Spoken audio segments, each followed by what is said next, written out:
A very good morning to all students here. Today our topic is law of demand. Yesterday we had already discussed about the meaning and concept of demand. After that we are discussed about market and individual demand. Then we'll discuss about the demand function and its determinants in case of individual, in case of market demand.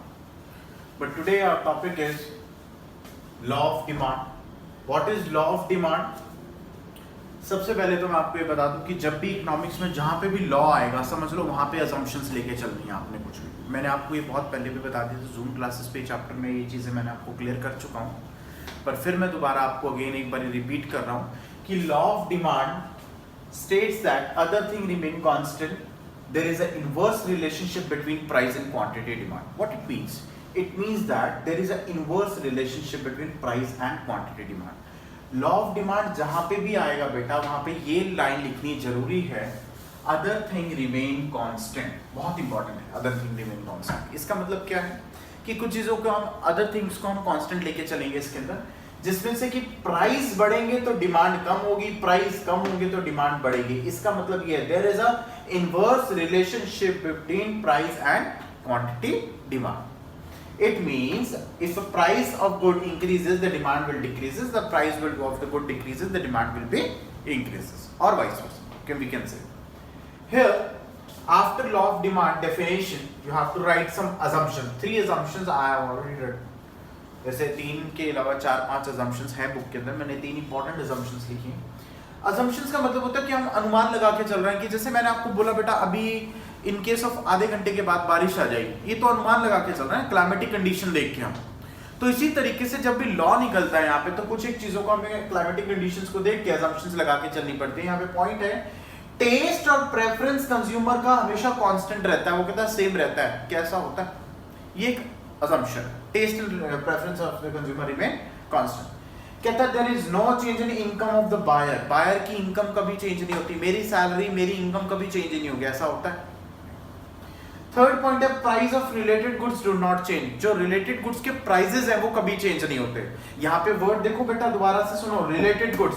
मैंने कल आपको related goods के बारे में बहुत अच्छे से बताया था 3 मार्क्स के अंदर। मैंने आपको बताया कि related goods are those goods which are related to each other. For example मैंने आपको दिया substitute goods and complementary goods. Substitute goods का मैंने एग्जांपल दिया आपको टी एंड कॉफी। अगर टी के प्राइसेस बढ़ते हैं तो कॉफी की डिमांड बढ़ेगी, अगर टी के प्राइस कम होते हैं तो कॉफी की डिमांड कम होगी। In case of only substitute goods, but in case of complementary goods I give you an example, car and petrol. If the prices of petrol increases, the demand of car will be decreases. If the prices of petrol will be decreases, the car demand will be increase. ठीक है, ये होते हैं related goods. आपने सबसे पहले meaning, then assumptions, then इसका schedule, then diagram, then explanation, last is exceptions. ये लास्ट में पढ़ाऊंगा। अब आ जाओ यहाँ पे शेड्यूल पे। शेड्यूल का मतलब होता है टेबल, कि ये लॉ ऑफ डिमांड कैसे दिखेगा, आपको पता कैसे लगेगा लॉ ऑफ डिमांड है बेटा।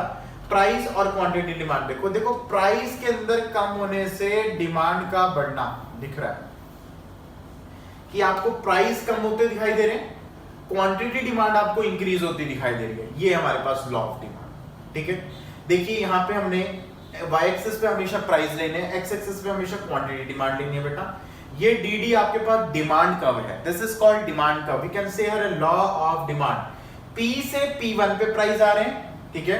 अगर प्राइस कम हो रहे हैं तो क्वांटिटी डिमांड q से q1 पे बढ़ रही है, अगर प्राइस कम हो रहे हैं तो क्वांटिटी डिमांड बढ़ रही है। देखो प्राइस p से p1 आ रहे हैं तो q से q1 बढ़ रही है डिमांड आपकी। ठीक है, ये है एक्सप्लेनेशन। ये बोलती है इन दोनों चीजों की कि D, ये जो D डिमांड कर्व है, demand curve D slopes downward. ये जो डाउनवर्ड आ रहा है इसका मतलब ये है it shows the inverse relationship between price and quantity demand. बेटा ये आपको इनवर्स रिलेशन दिख रहा है, एक के कम होने से दूसरे का बढ़ना, इसको इनवर्स बोलते हैं, इसको इनडायरेक्ट रिलेशन बोलते हैं। डायरेक्ट नहीं बोलते, डायरेक्ट रिलेशन में प्राइस भी बढ़ेंगे डिमांड भी बढ़ेगी, प्राइस कम होंगे डिमांड भी कम होगी। But in case of this inverse relationship between price and quantity demand, ये यूनिवर्सल फिनोमिना है, यूनिवर्सल ट्रुथ है।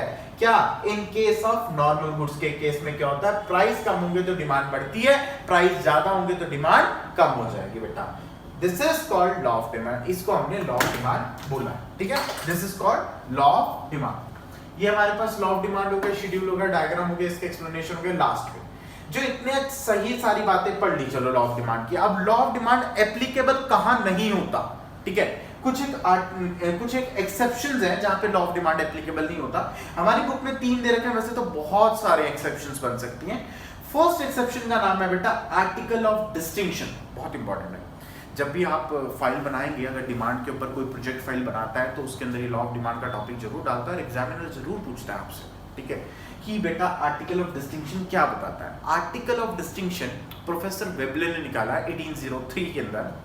प्रोफेसर वेबले ने ये बताया कि इस आर्टिकल ऑफ डिस्टिंक्शन में सिर्फ वही प्रोडक्ट निकलेंगे, वही गुड्स बनेंगे, वही कमोडिटीज आएंगी जिनके प्राइस बढ़ेंगे तो डिमांड बढ़ेगी, प्राइस कम होंगे तो डिमांड कम हो जाएगी। ऐसे भी मार्केट में गुड्स हैं कि जिनके सिर्फ प्राइसेस अप होने से डिमांड बढ़ेगी, जिनके प्राइस कम हो जाएंगे तो डिमांड खत्म हो जाएगी। ऐसे भी गुड्स हैं।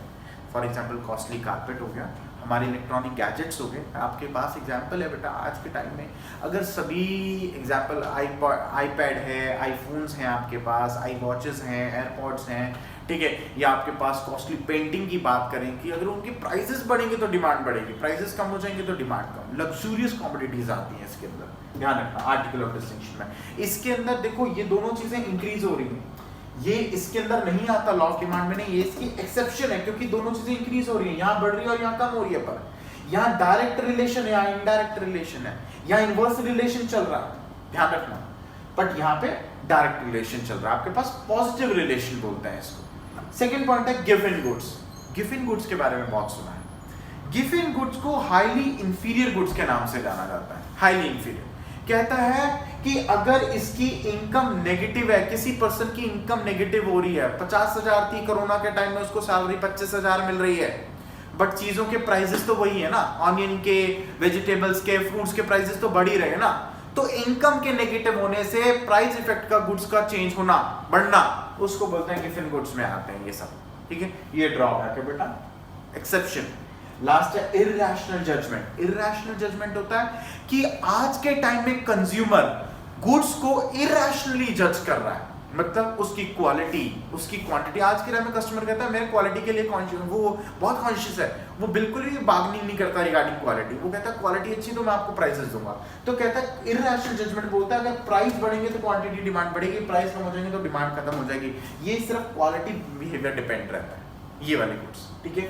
ये 3 मैंने एक्सेप्शंस पढ़ाई बेटा, ये एक्सेप्शन है article of distinction, given goods and irrational judgement. ये बेटा लॉ ऑफ डिमांड का पूरा टॉपिक है। 6 मार्क्स का आज पेपर में लिए मैंने क्वेश्चन आपको प्रिपेयर कराया है। First of all you have to write the meaning and definition along with this point. Price increases, demand कम होगी बेटा, प्राइस कम होगी तो डिमांड बढ़ेगी, ठीक है। ये आपने एक्सप्लेन करना है। फिर आपको उसके बाद अजम्पशंस आती हैं 3। अजम्पशंस लिखने के बाद बेटा आपने शेड्यूल बनाना है। After that you have to make a diagram, then explanation of diagram in table, at last you have to write the exceptions of law of demand. This is your last topic today, ठीक है। कल हम इसके बाद chapter को और आगे continue करेंगे। अभी चैप्टर हमारे पास सैटरडे तक का है ये चैप्टर, ठीक है। आज आप इतने टॉपिक को कवर करेंगे। अब पॉइंट यहाँ पे सुनिए ध्यान से। लॉ ऑफ डिमांड के मैंने टॉपिक आज आपको जो कराया है ये पूरा का पूरा, ये आपको आज 6 से 7 के बीच में मेरे को पूरा रिटन चाहिए आपकी नोटबुक के अंदर, ठीक है। इससे पहले के बेटा जिन बच्चों ने अभी तक, बहुत बच्चों ने भेज दिया है मेरे को होमवर्क, कुछ बच्चों ने नहीं भेजा होमवर्क, मैं अभी भी आपको बड़े पोलाइटली इस पे रिकॉर्डिंग वीडियो में बोल रहा हूँ, आप मेरे को 6 to 7 आज आपके पास लास्ट टाइम है, आप भेज दीजिए। Either I will call your parents, ठीक है।